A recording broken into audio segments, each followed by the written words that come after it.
আসসালামু আলাইকুম। শান্তি বর্ষিত হোক তোমাদের সবার উপরে। এসএসসি 26, এইচএসসি 26, বোথ ব্যাচ একটা লাস্ট মোমেন্টে কিছু কথা বলার দরকার। কেন? কারণ আমাদের এফআরসি কোর্সে আমাদের প্রায় 2200 স্টুডেন্ট, 2300 স্টুডেন্ট ভর্তি ছিল। এই যে 2300 জন স্টুডেন্টের দায়িত্ব নেওয়ার পর এদেরকে পড়িয়ে ওদের সাথে একটা ডিসকাশন করেছিলাম গুগল মিটসে গতকালকে রাতে। তো এত এত ভয়, এত চিন্তা, এত দুশ্চিন্তা স্টুডেন্টের ভিতরে যে কিছু কথা না বললে আসলে আমি পারতেছি না। তো সেই জায়গা থেকে শেষ মুহূর্তের করণীয় কিছু বিষয় যেটা আমার স্টুডেন্টদের প্রতি আমার অনুরোধ থাকবে সেইগুলো আজকে বলবো। তো টাইটেল হচ্ছে যে পরীক্ষার হলে। তো পরীক্ষার হল, ধরো বিষয়টা অনেকে বলবে যে এটার জন্য ভিডিও লাগে বা এটার জন্য কি চিন্তা করা দরকার হয়। বিশ্বাস করো, যার টেনশন সে জানে তার কেমন টেনশন। যে এসএসসি পরীক্ষা দিয়ে ফেলেছে, যে এসএসসি পরীক্ষা দেওয়া শেষ করেছে, দিয়ে ইন্টারমিডিয়েটে যে আছে বা তোমরা যারা ইন্টারমিডিয়েটে আছো তাদের কাছে কিন্তু এটা খুব বেশি কঠিন মনে হবে না, মনে হবে এটা কোনো ব্যাপার না। ক্লাস 8-এর একটা স্টুডেন্টের বৃত্তি পরীক্ষার টেনশন যেমন, এসএসসি পরীক্ষার্থীদের এসএসসি পরীক্ষার আগেও টেনশনটা তেমন। কিন্তু ক্লাস 9-এর একটা স্টুডেন্টকে যদি বলা হয় যে ক্লাস 8-এর পরীক্ষার জন্য কি টেনশন করা লাগে, আরে না, কোনো টেনশন করা লাগে না, এটা তো এমনই। মানে ওই সময়টা পার হয়ে যাওয়ার পরে বা ওই পরীক্ষাটা উত্তীর্ণ হয়ে যাওয়ার পর একটা স্টুডেন্টের আর টেনশন লাগে না।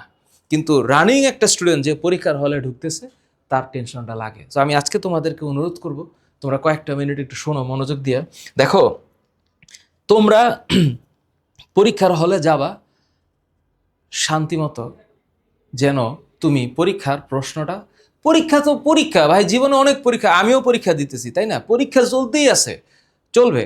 পরীক্ষার হলে ঢোকার আগে তোমার রেজিস্ট্রেশন কার্ড, তোমার প্রবেশপত্র, এই ফাইলসগুলো, তোমার অ্যাডমিট কার্ড, অ্যাডমিট কার্ডটা ঠিক আছে? অনেকে অ্যাডমিট কার্ড হচ্ছে লেমিনেটিং করে। আমার অ্যাডমিট কার্ড লেমিনেটিং করা, আমি 2003 সালে এসএসসি পরীক্ষা দিয়েছি, আমার অ্যাডমিট কার্ড এখনও আছে। লেমিনেটিং করে ফেলছিলাম, কে জানি একটু বলছিল যে লেমিনেটিং করলে এটা ভালো থাকে। ফাইন, তুমি যদি লেমিনেটিং করতে চাও, লেমিনেটিং শব্দটা হচ্ছে লেমিনেটিং, লেমিনেটিং যদি করতে চাও করতে পারো, করতে না চাইলে কোনো সমস্যা নাই, কোনো দরকার নাই। লেমিনেটিং শব্দটার মানে হচ্ছে লেমিনেট করা, মানে একটা শক্ত কাগজ, প্লাস্টিকের কাগজের উপর দিয়ে রোলিং করে একটু গরম করে ফেলা। তাতে করে কি হয়, এই জিনিসটা সেফ থাকে। তো এই যে board of intermediate and secondary education Dhaka, এখানে যে তোমার রেজিস্ট্রেশন একটা নাম্বার আছে, রেজিস্ট্রেশন নাম্বার, এই নাম্বারটা তোমার মনে রাখা লাগবে, কারণ এটা তোমার রেজিস্ট্রেশন নাম্বারটা তোমার ওএমআর ফর্মে ফিল আপ করা লাগবে, এটা তোমার আইডেন্টিটি। তাহলে এই যে তোমার রেজিস্ট্রেশন নাম্বার এখানে যে আছে, এইটারে অবশ্যই অবশ্যই তোমার ওএমআর শিটে বসাইতে হবে। আমি একটু পরে ব্যাখ্যাগুলো করতেছি। তোমরা প্রবেশপত্র এবং রেজিস্ট্রেশন কার্ড পারলে অরিজিনাল কপির সাথে ফটোকপি রাখবা। বিশ্বাস করো, দুর্ঘটনা যখন ঘটে বা বিপদ যখন আসে তখন কাউকে বলে আসে না। তাইলে বাসায় তুমি অরিজিনাল কার্ড তো রাখবাই, ফটোকপিও রাখবা। কখন কি হয় মানুষের জীবনে আল্লাহ মাহবুদ জানে। হয়তোবা 1 লক্ষ স্টুডেন্টের মধ্যে কখনো ঘটে নাই বা ঘটবে না, কিন্তু 10 লক্ষ স্টুডেন্টের মধ্যে যদি 3 জন স্টুডেন্টেরও ঘটে, তাইলেও সেটা যেন সেভ করা যায়। আমরা টিচার, আমরা always prepare for the worst. আমরা জানি একটা স্টুডেন্টের যে ভালো সে ভালো করবে, যে ভালো করবে না ওকে ভালো করানোর চেষ্টাটা হচ্ছে আমাদের সব সময় থাকে। তাহলে তোমরা এটার একটু মাথায় রেখো। আচ্ছা, ঠিক আছে। এবার আরেকটা হচ্ছে, স্যার কলমের কি হবে? স্যার কলম, তোমরা যে কলম দিয়ে অভ্যস্ত, অবশ্যই অবশ্যই এটা বল পেন হতে হবে। বল পেন, জেল পেন যেটা, স্যার জেল পেন দিয়ে কি কিছু করতে পারবো? স্যার কোন কালারের কালি ব্যবহার করব? দেখো, সিম্পলি তোমরা নীল কালির কলম দিয়ে এত নং প্রশ্নের উত্তর লিখতে পারো, এতে করে কোনো সমস্যা নেই। এটা কি অন্য কালার কালি দেওয়া যাবে, বাঙ্গি কালার দেওয়া যাবে বা কমলা কালার দেওয়া উচিত, এসব নিয়ে চিন্তাই করি না। 2টা কালার রাখবে, একটা ব্ল্যাক আর একটা ব্লু কালার। তাহলে ব্ল্যাক কালারটা দিয়ে তুমি লিখবা। পেন্সিল, আমি পেন্সিল নিয়ে কথা বলতেছি একটু পরে। 2B, HB, 4B, 8B আছে বি পেন্সিলের ক্ষেত্রে। আগে কলম নিয়ে বলি। ইউজুয়াল কলম যেগুলা, যেই কলমটা দিয়ে তোমার লিখতে ভালো লাগে সেই কলমটা আগে থেকে একটু লিখে রাখো, যেন পরীক্ষার হলে, তোমরা মডেল টেস্ট দিছো না, মডেল টেস্ট তো দিছো, তোমরা এফটির অফিসে যারা আইসা মডেল টেস্ট দিছো, তোমরা বিভিন্ন জায়গায় যারা মডেল টেস্ট দিছো, তোমরা যেই কলমটাতে লিখা অভ্যস্ত সেই কলমটা কমসে কম 6 থেকে 7টা রাখবা, কারণ তোমার 13-14টা পরীক্ষা আছে, রাখবা। এবং প্রতিটা কলম যেন নতুন না থাকে, প্রতিটা কলম দিয়ে যেন লেখা থাকে আগে থেকে, যেন ওই যে শুরুতে যে একটা জড়তা থাকে কলমের, যে কলম দিয়ে কালিটা প্রপারলি বের হচ্ছে না, ওই সময়টুকু একটু লিখে প্র্যাকটিস করবা, ঠিক আছে? তোমরা কলম কিনবা পছন্দ মতো, পছন্দ অনুসারে, তোমার যেই কলম দিয়ে লিখতে ভালো লাগে সেটা যে কোনো হোক, দাম কোনো ম্যাটার না। 5 টাকার কলম দিয়ে 10 টাকার কলম দিয়ে লেখা আছে, 10,000 টাকার কলম আছে, 1 লাখ টাকারও কলম আছে, depends on your social status. আচ্ছা, কলম কি পেন? অবশ্যই বল পেন। জেল পেন কখন ব্যবহার করতে পারবা? জেল পেন অনেকে ইউজ করে ওই যে 1 নং প্রশ্নের উত্তর ক, 2 নং প্রশ্নের উত্তর খ, এটা লেখার সময় জেল পেন ব্যবহার করে। তবে আমার পার্সোনাল রিকোয়েস্ট থাকবে, তোমরা যখন লিখবা, সাপোজ কলম দিয়ে লিখবা যে 1 নং প্রশ্নের উত্তর কি ক, এটা লেখার পরে এই নিচের দাগটা, হ্যাঁ এই নিচের দাগটা তোমরা ব্লু কালার দিয়ে দিতে পারো, এই নিচের দাগটা ব্লু কালার দিয়ে দিতে পারো। কেন? এটা দেখতে একটু একটু মনে হবে যে নতুন কিছু শুরু হয়েছে। খাতার মধ্যে লেখা বা তোমার প্রেজেন্টেশনটা ম্যাটার করে, তুমি কিভাবে প্রেজেন্টটা করলা, তুমি কিভাবে লিখলা, এটা দেখতে সুন্দর হলে টিচারের খাতায় মার্ক দিয়ে ভালো লাগবে। বিষয়টা খুবই সহজ, কঠিন কিছু না। ওকে, তাহলে আমি প্রথম স্লাইডে কি বললাম? অ্যাডমিট কার্ডটা, তোমার রেজিস্ট্রেশন কার্ডটাকে পারলে লিমিটিং করে নিও, ফটোকপি করে নিও, যেন থাকে। কারো সমস্যা হবে না, একজনের যদি সমস্যা হয়ে থাকে সেটা যেন তুমি না হও। পেন্সিল বক্স, তোমরা যে মানে স্বচ্ছ বক্স ব্যবহার, আমি জানি এরকম বক্স দেখছো কিনা যেটা বাইরে থেকে দেখা যায়। তো এই যে পেন্সিল বক্স, যে রেফারেন্স পেন্সিল বক্স আছে, এই যে এরকম ধরো পেন্সিল বক্স যেটা বাইরে থেকে দেখা যায় ক্লিয়ার, এটা ক্লিয়ার বক্স, তোমরা একটা ক্লিয়ার বক্স ব্যবহার করো। ক্লিয়ার বক্স, বাবা মায়েরা অনেক টেন্স থাকে, ছেলেটা প্রথম পরীক্ষা দিতে যাচ্ছে। আমার মা আমার জন্য 2003 সালে একটা পার্সোনালাইজ রিক্সা রেডি রাখছিল, যে রিক্সাওয়ালাকে বলা হয়েছিল যে তুমি সকাল 8টার সময় এসে আমাকে নিয়ে যাবা। তো আমি এবং আমার মা রিক্সায় উঠে ওই রিক্সাটাকে দিয়ে প্রত্যেকটা পরীক্ষার হলে আমি যাইতাম। তো আমাদের ফাইন্যান্সিয়াল কন্ডিশন তখন ভালো ছিল না, ওই রিক্সাওয়ালার যে ভাড়া ছিল সেই ভাড়া 14 দিন সে আমাকে নিয়ে গেছে আর আসছে, সেটা স্বাভাবিক ভাড়ার চাইতে বেশি। তো বাবা মা অলওয়েজ চেষ্টা করে একটা সন্তানের যেন বেটার হয় সেই সুবিধাটা নিশ্চিত করতে। আমার বৃত্তি পরীক্ষার সময় পরপর 2টা বৃত্তি পরীক্ষার মাঝখানে যে গ্যাপ থাকে, আমি 2003 এসএসসি পরীক্ষা কত 3-এ হইলে 2001-এ বা 2000 সালে আমি যে এসসি পরীক্ষা দিয়েছি তখন ভাত নিয়ে খাওয়াই দিছিল। তো এটা তখনকার সময়ের গল্প। এখনকার সময়ে বাবা মা আরও বেশি সিনসিয়ার, বাচ্চার সাথে লেগে থাকে, তোমাদের সাথে বাবা মা লেগে থাকবে। ঠিক আছে, তুমি বাবা মা চেষ্টা করবে যেন তুমি সর্বোচ্চটুকু দেওয়ার জন্য মেন্টালি রেডি থাকো। তো সেই জন্য তোমরা সামগ্রিক প্রস্তুতিটা মানসিকভাবে একটু নিয়ে রাখবা, এগুলো হবে জীবনে, নো ইস্যু। জিওমেট্রি বক্স, তোমার জ্যামিতি বক্স, তুমি যেটা ব্যবহার করো সেই জ্যামিতি বক্সটা নিয়ে যাবা। তোমার কাটা কম্পাস যেন ঠিক থাকে, পেন্সিল কম্পাসটা যেন হচ্ছে ওই যে উপরে নিচে করার সময় যেন লুজ না হয়ে যায়, আবার বেশি টাইট যেন না হয়, যেটা দিয়ে তুমি জ্যামিতি বক্সটা দিয়ে যেভাবে আঁকালে যেটা তোমার হ্যান্ডি বা যেটা তোমার জন্য হেল্পফুল, সেই জ্যামিতি বক্সটাকে, তোমার যে জ্যামিতি বক্স সেটা নিয়ে যাওয়া। জ্যামিতি বক্স নিতে ভুল করবা না, স্বচ্ছ পেন্সিল বক্স থাকবে। অ্যাডমিট কার্ড আর রেজিস্ট্রেশন কার্ডটাকে প্রপারলি মেনটেন করবা। এরপর হচ্ছে ক্যালকুলেটর। স্যার, ক্যালকুলেটরের ক্ষেত্রে অনেক বিতর্ক আছে, কেমন কোন মডেলটা নিব। আসলে এখানে যত মডেল লেখা হয়েছে এর মধ্যে আমাকে যদি কেউ সাজেস্ট করতে বলে, তাহলে আমি অফকোর্স আমি পার্সোনালি 991 ES প্লাসকে সাজেস্ট করি। কিন্তু বিশ্বাস করো, বাংলাদেশের গ্রামের অনেক স্টুডেন্ট আছে যারা এখনও 100 mS ব্যবহার করে। 100 mS দিয়ে করা যাবে, কোনো সমস্যা নাই, কিন্তু মানে এসএসসি পরীক্ষায় আবিরের একটা ভিডিও আছে ক্যালকুলেটর হ্যাক্সে, আমাদের আবির, তোমরা দেখতে পারো। 30টা এমসিকিউর মধ্যে জেনারেল ম্যাথে 5 থেকে 6টা এমসিকিউ থাকতে পারে বা তার বেশি থাকতে পারে যেগুলো ক্যালকুলেটর কেন্দ্রিক, মানে সময় বাঁচানোর জন্য ক্যালকুলেটর ব্যবহার করে তাড়াতাড়ি অ্যান্সার মিলানো বা তার কাছাকাছি যাওয়ার চেষ্টা করার জন্য ক্যালকুলেটর ব্যবহার করতে হয়। কিন্তু বিশ্বাস করো, এত ভ্যারিয়েশনের মধ্যে এগুলো তো সব হচ্ছে ক্যাসিও সিরিজের, সবগুলা ক্যাসিও সিরিজের। তো এই আগে 82 ms থেকে শুরু করে এখন 991 CW মানে ক্লাস উই সিরিজের যে ক্যালকুলেটরগুলো আসছে সেগুলোতে একটা একটা করে একটু অ্যাডভান্স হয়েছে। তুমি বিশ্বাস করো এগুলাতে ইউনিভার্সিটির ম্যাথও করা যায়, বাট ইউনিভার্সিটি স্ট্যান্ডার্ড ম্যাথ বলছি বিভিন্ন ধরনের ইকুয়েশন, জটিল জটিল ইকুয়েশন, দ্বিবিস্তৃতির ইকুয়েশন বা ধরো যে বাইনারি এক্সপেনশনের পরে আরেকটা হচ্ছে, আমি তো ম্যাথে এটা ভুলে গেছি, যেগুলোতে হচ্ছে ধরো 2x+1/x^4^5, যদি এই ধরনের কোনো কাজ করতে হয় তাহলে 991 ES+ ভালো কাজ করে।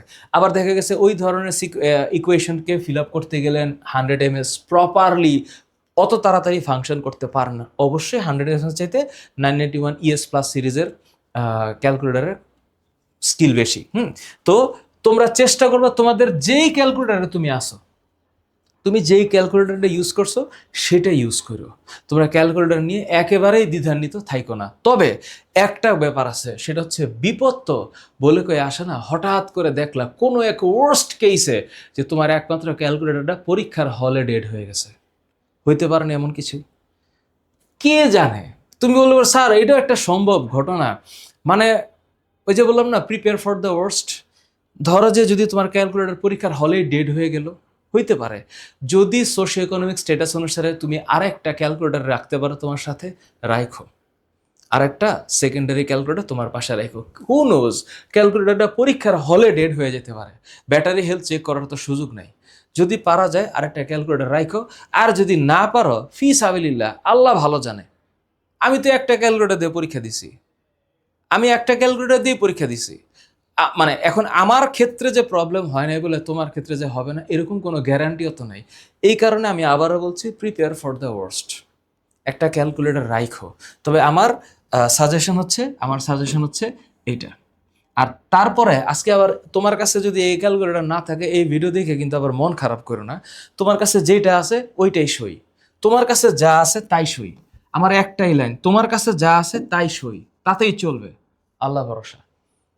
তাহলে তোমার এইখানে একটু আমাকে জানাও এই কমেন্ট বক্সে যে তোমাদের কার কাছে কোন ক্যালকুলেটর আছে এবং সেখানে তোমরা বিপদ ফিল করতেছো কিনা বা কোনো তোমাদের কষ্ট আছে কিনা। আমাদের অফিসের স্টাফ যারা স্টুডেন্ট কাউন্সিলর, এরা তোমাকে রিপ্লাই দিবে। এরপর তুমি যে ফাইল নিয়ে যাবা, যেই ফাইলের মধ্যে তোমার অ্যাডমিট কার্ড থাকবে, রেজিস্ট্রেশন কার্ড থাকবে, তোমার হচ্ছে আরও যে ফাইল, তোমার যে পেন্সিল বক্স, জ্যামিতি বক্স, এটা তো একটা ফাইলের মধ্যে রাখতে হবে না, একটা স্বচ্ছ ফাইল ব্যবহার করো, যে স্বচ্ছ ফাইলটাতে দেখা যাবে, বেশি কিছু লাগে না। এবং তুমি পরীক্ষার তো কোয়েশ্চেনটা নিয়ে আসবা, তাই না? তো পরীক্ষার কোয়েশ্চেনটা যেন ভিতরে থাকার মতো বা রাখার মতো একটা কিছু থাকে। তুমি একটা রেফারেন্সের, এই যে একটা দিয়ে দিলাম ফাইল ব্যাগ, যে কোনো একটা ফাইল তুমি ব্যবহার করতে পারো। এটা তোমার কাছে আমার রিকোয়েস্ট, তুমি এটা ব্যবহার করো। এবং ব্যবহার করার পরে এটা তোমরা মেন্টালি রেডি থেকো। তবে ওই যে অনেকেই হচ্ছে ইসে রাখে খাতা যে লিখবে, তার নিচে একটা শক্ত হার্ড পেপার থাকে যেটার উপরে রেখে লিখে, ওটাতে তুমি যদি অভ্যস্ত হয়ে থাকো লিখতে পারো, নো প্রবলেম, কেউ আটকাবে না।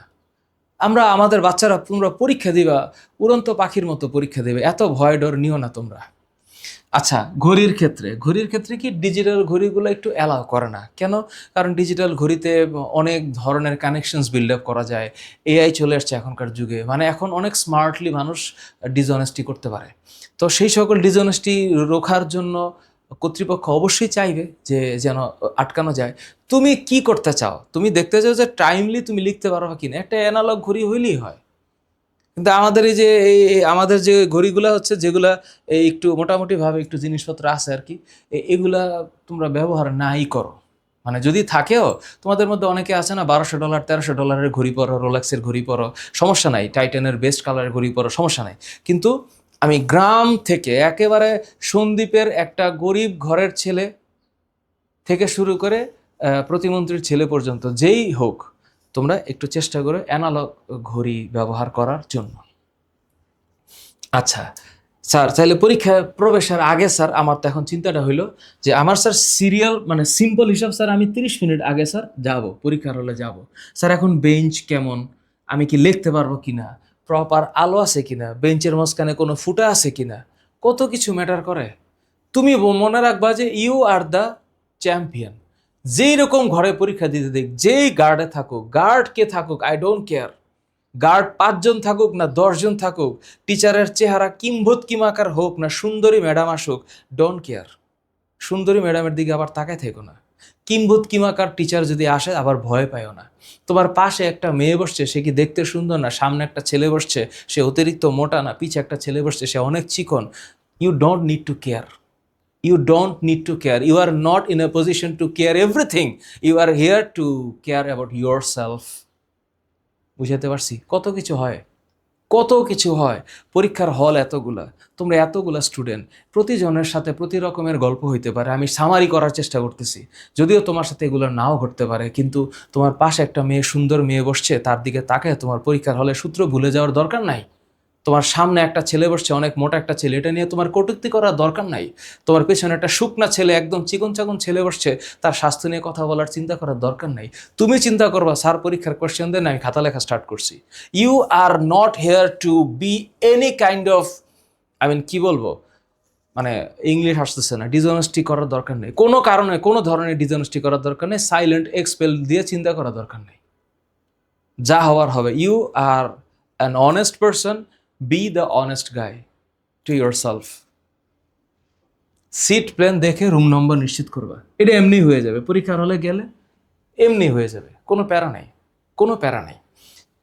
কোনো নিষিদ্ধ কাগজ, কোনো নিষিদ্ধ, কোনো নকল ফকলের চিন্তা করে তোমরা আমার ছাত্রছাত্রী, তোমরা নকল করবা না শোনা, দয়া করে। এই সব দিয়ে হবে না, হবে না, এগুলা দরকার নাই।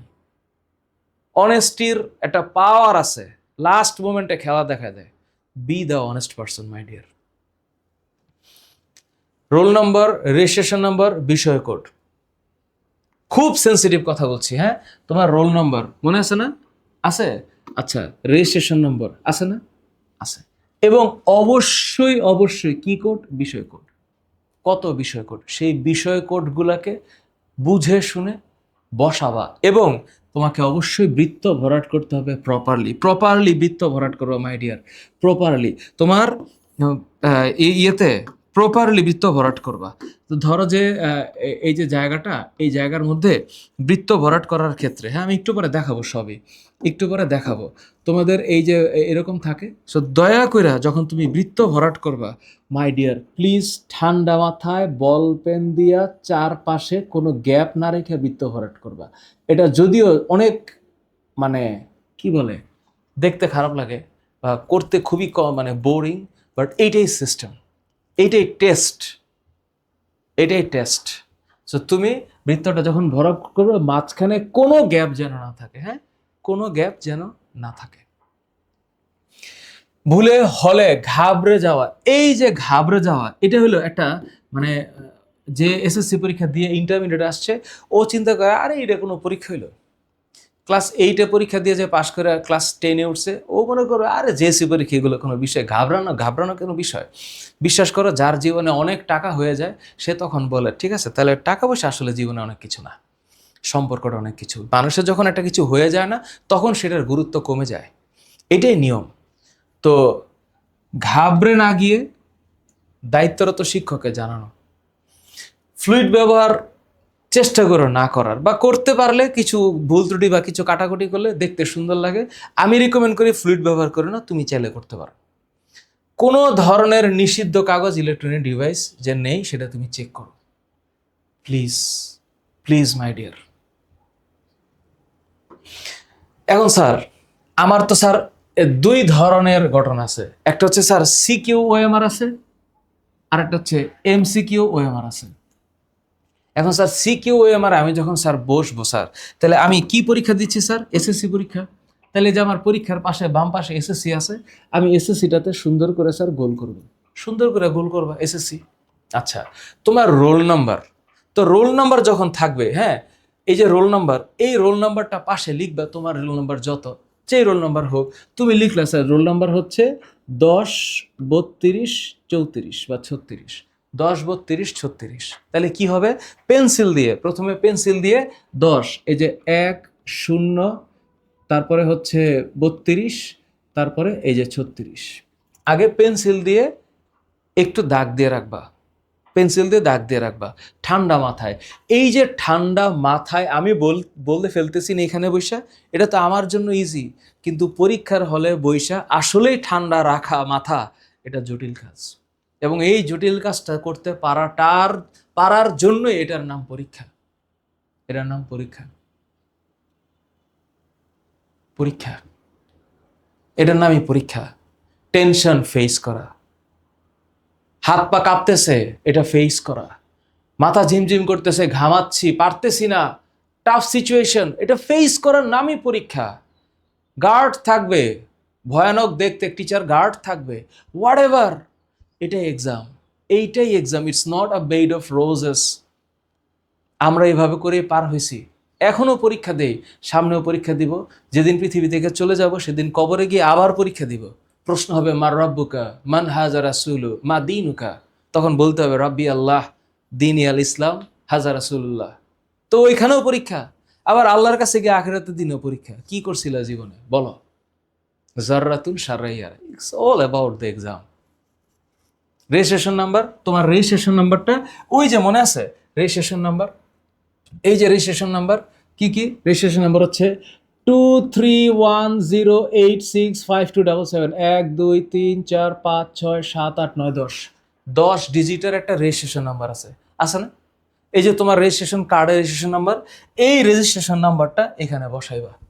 যে এই যে 1 2 3 4 5 6 7 8 9 10, 10 ডিজিটের রেজিস্ট্রেশন নাম্বারটা বসাইয়া এখানে ফিল আপ করবা। এবার অবশ্যই কোন সাবজেক্টের পরীক্ষা সেই পরীক্ষার বিষয় কোড উপরে লেখা আছে, সেই বিষয় কোডটা লিখবা। ধরো আমি বললাম 178, তাহলে এই যে 1 ফিল আপ করবা, 7 ফিল আপ করবা, 8 ফিল আপ করবা। কিভাবে? সুন্দর করে বল পেন দিয়া। অবশ্যই অবশ্যই যদি কোনো মানে অন্য কিছু, এখানে তো কোনো সেট কোড নাই, মানে সিকিউর তো কোনো সেট কোড নাই। এখানে মাথা রাখবা, এখানে একটা দাগ দেওয়া আছে, দেখছো? এই জায়গায় তুমি এরকম কিছু দেখবা, এইখানে একটা দাগ দেওয়া আছে। এই দাগের নিচে যাওয়ার প্রয়োজন নাই। দেখো এখানে লেখা আছে পরীক্ষকের অংশ। তো এই দাগের নিচে তোমার কোনো কিছু লেখার প্রয়োজন নাই, এটা ভুলে যাও। ওকে, তুমি শুধুমাত্র এই যে পরীক্ষা এসএসসি দাগাবা, রোল নাম্বার দিবা, 6 ডিজিটের রোল নাম্বার, 10 ডিজিটের রেজিস্ট্রেশন নাম্বার, বিষয় কোড, আর যদি অতিরিক্ত উত্তরপত্র থাকে ওই জায়গায় একটু দিবা আর কি, যদি তুমি এক্সট্রা পেজ নাও। এছাড়া তো তোমার আর কিছু লেখার দরকার নাই। এই যে এখানে তারিখ, মানে ইনভিজিলেটর যিনি, মানে পরীক্ষা যিনি গার্ড দিচ্ছেন, উনি এখানে স্বাক্ষর করবেন, ওনার স্বাক্ষর, এবং উনি তারিখ দিবেন। এরপর তোমার আর কিছু লেখার দরকার নেই। তুমি কি করতেছো তাইলে? তুমি এখানে কি ফিল আপ করতেছো? এখানে পরীক্ষা ফিল আপ করতেছো, সেটা হচ্ছে এসএসসি পরীক্ষা। তুমি এই 1 2 3 4 5 6 ডিজিটের রোল নাম্বারটা বসাইছো, বসায় হচ্ছে পেন্সিল দিয়ে আগে দাগাইছো কোনগুলো ফিল আপ করবা, because this is very careful things. এবং তুমি এসএসসি পাস করতেছো, এতটুকু চাপ নেওয়ার মানসিকতা এবং ক্ষমতা তোমার থাকা উচিত, এবং এটা কোনো বিষয় না। তুমি 10 ডিজিটের রেজিস্ট্রেশন নাম্বারটা বসাইছো, এই 10 ডিজিটের রেজিস্ট্রেশন নাম্বারটা বসাই এখানে ফিল আপ করবা, বিষয় কোড বসাইছো 1 2 3 4, এই 4টা কাজ করবা। এরপর মানে এই 4টা কাজ করলা। এমসিকিউর সময় কি করবা? সুন্দর করে 1 2 3 4 5 6 ডিজিটের যে রোল নাম্বার, কেমন আমি ধরলাম এটা হচ্ছে 10 38 47, সুন্দর করে ফিল আপ করবা 1 0 3 8 4 7, করছো ফিল আপ, এবং প্রপারলি সুন্দর করে, মাঝখানে কোনো সাদা টাদা দেখা যায় না। ওকে, এরপর তুমি সেট কোড, যেটা মোস্ট ইম্পর্টেন্ট, যে তোমার সেট কোডটা কত, ক, খ, না গ, না ঘ। ধরো তোমার সেট কোড আছে গ, গ লেখার পরে অবশ্যই এই গটা ফিল আপ করে দিবা। এই এতটুকু তোমার কাজ। আর হ্যাঁ, অবশ্যই এসএসসি পরীক্ষা কত? 2026, তো এখানে 202 লেখা থাকবে, তুমি 6 লিখে দিবা। এই যে এখানে 2002 আছে, তুমি এখানে 6 লিখে দিবা। এইটুকু। হ্যাঁ, I understand, easy to say but difficult to do, but I did the same thing 23 years earlier. আজকে তুমি 26 সালে এসে করবা, you can do this my dear, nothing to be worried of. হ্যাঁ বলতেছি। এরপরে এমসিকিউ, তোমার যে এমসিকিউ ফাইল, 25টা এমসিকিউ ক্ষেত্রে 25টা দাগাবা, 30টা ক্ষেত্রে 30টা দাগাবা। এবং সব ক্ষেত্রে মাথায় রেখো মাঝখানে এইটা একটু দাগাইয়া এইটা দাগানোর এরকম করো না, যেটা কনফার্ম ওইটাই দাগাবা। তাহলে দাগানোর সময় যেন বৃত্তটা বাইরে চলে না যায়। তুমি যখন ফিল আপ করবা তখন শান্তিমতো দেখে দেখে ফিল আপ করবা এবং অশান্ত হইও না, অশান্ত হইও না। সুন্দর করে করে একটা করে প্রশ্ন পড়বা, তারপরে ফিল আপ করবা। ইজি, তোমরা এগুলো করছো মডেল টেস্টে, তোমরা প্রি টেস্ট পরীক্ষা দিছো, তোমরা টেস্ট পরীক্ষা দিছো, ইউ নো দ্য থিংস। এখন তোমরা বলতে পারো যে স্যার আমি তো হচ্ছে বোর্ড পরীক্ষায় প্রথমবার দিচ্ছি, একই তো, একই। প্রশ্নপত্র পাওয়ার পর সবচেয়ে দামি জিনিস পুরোটা একবার পড়ে নেওয়া। তুমি এখানে কমসে কম 5 মিনিটস, সবচেয়ে দামি 5 মিনিটস, এই 5টা মিনিট দাও, 5টা মিনিট দাও, 5 মিনিটস দাও, 5টা মিনিট দাও। আগে চিন্তা করো শান্তি মতো যে কোনগুলো অ্যান্সার করবা। অবশ্যই সহজ প্রশ্নগুলোর উত্তর আগে দাও, এটাই তুমি করবা। সবচেয়ে ভালো যেটা পারো সেটা আগে দিবা। সময় বন্টন ঠিক রাখা, এই কারণে তুমি যে হাতে ঘড়ি নিয়ে গেছো এই ঘড়িটার দিকে তাকায় একটু ঠিক করবা। খাতায় মার্জিন টানা এবং পরিচ্ছন্ন হাতের লেখা। মার্জিনটা ইউজুয়ালি তোমরা জানো যে একটা খাতার মধ্যে তুমি যখন মার্জিন টানবা তোমার স্কেল দিয়ে টাইনো, বুঝছো?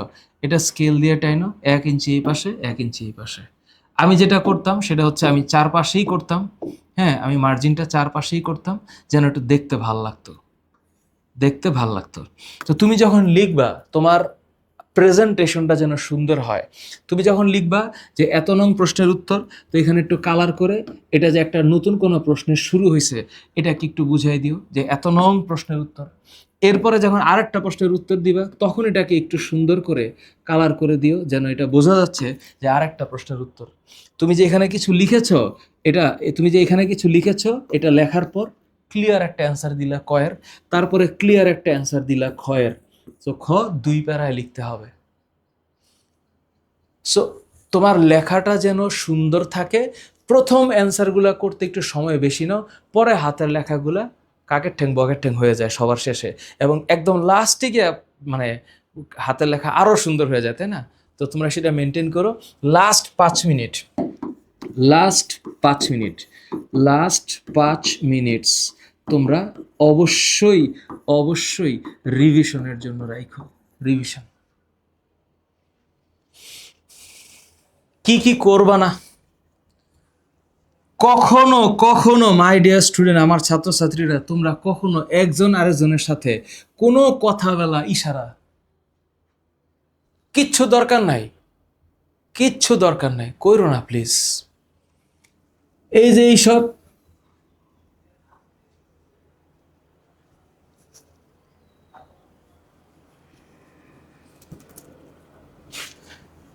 অপ্রয়োজনীয় কাটাকাটি চেষ্টা করা লাগবে।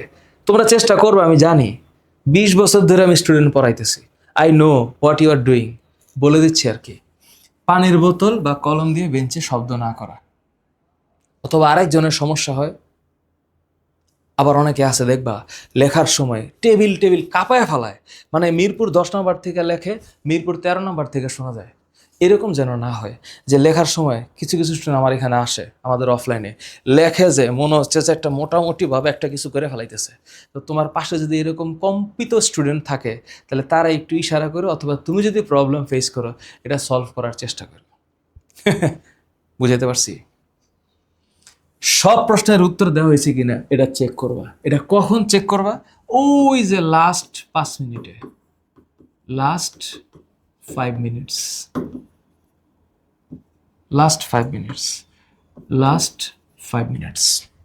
রোল এবং রেজিস্ট্রেশন নাম্বার পুনরায় মিলিয়ে দেখা। এর দূর কিন্তু করা লাগবে। লুজ শিট বা অতিরিক্ত কাগজগুলো সেলাই করা আছে কিনা তা নিশ্চিত করো। পরীক্ষায় শুধু অ্যান্সার করাটাই কিন্তু কাজ না, এগুলোও কাজ। দয়া করে তুমি এই স্টেপগুলো নিছো কিনা ভাবো। এটাই তুমি করবা লাস্ট 5 মিনিট। এখানে 10 মিনিট বেশি করে লিখছি আর কি, যদিও তোমার শেষ না হয় আর কি, আমি 5 মিনিটের কথাই বললাম। শেষ কথা খালি রাখছি। শেষ কথা কি জানো? শেষ কথা একটা একটা কথা আছে, এটা হচ্ছে এটাই শেষ কথা, আর কোনো কথা নেই। উপরে একজন আছেন, রাইট? উপরে একজন আছেন, তুমি পরিশ্রম করে থাকলে এটা রেজাল্ট তুমি পাবে, আল্লাহ ভরসা। শেষ কথা হচ্ছে আল্লাহ ভরসা। যা করছো যা পড়ছো, ভালোবাসা আছে। আমি তোমাদেরকে বললাম ইন্টারমিডিয়েটে আমি তোমাদেরকে পড়াবো বায়োলজি, ইন্টারের বায়োলজি আমি পড়াবো তোমাদের, আমার সাথে ইমন পড়াবে, আমাদের এফটি সব teacher physics chemistry math biology English Bangla ICT তোমাদের পড়াবে, তোমাদের পড়াবো আমরা ইনশাআল্লাহ। অনেক ভালো করে পরীক্ষা দিয়ে এসএসসি 26 ব্যাচ, তোমাদেরকে বুক ভরা ভালোবাসার দোয়া, আল্লাহর কাছে দোয়া করছি আল্লাহ যেন তোমাদেরকে সত্যিকারভাবে তোমাদের পরিশ্রমের ফলাফল দেয়। আল্লাহ যেন তোমাদের বাবা মাকে খুশি রাখে। আল্লাহ যেন তোমাদের পরিশ্রমের প্রকৃতি যেন তোমাদেরকে পরিশ্রমের রেজাল্টটা দেয়, তোমরা যেন ভালো রেজাল্ট করতে পারো, তোমাদের পরীক্ষার খাতা যেন সুন্দর হয়, তোমাদের সকল প্রশ্ন যেন কমন থাকে, তোমরা যেন অনেক ভালো একটা রেজাল্ট করে ভালো একটা কলেজে ভর্তি হতে পারো, সেই দোয়া আমি করছি। আল্লাহ তোমাদের ভালো করুক, আমিন। আসসালামু আলাইকুম।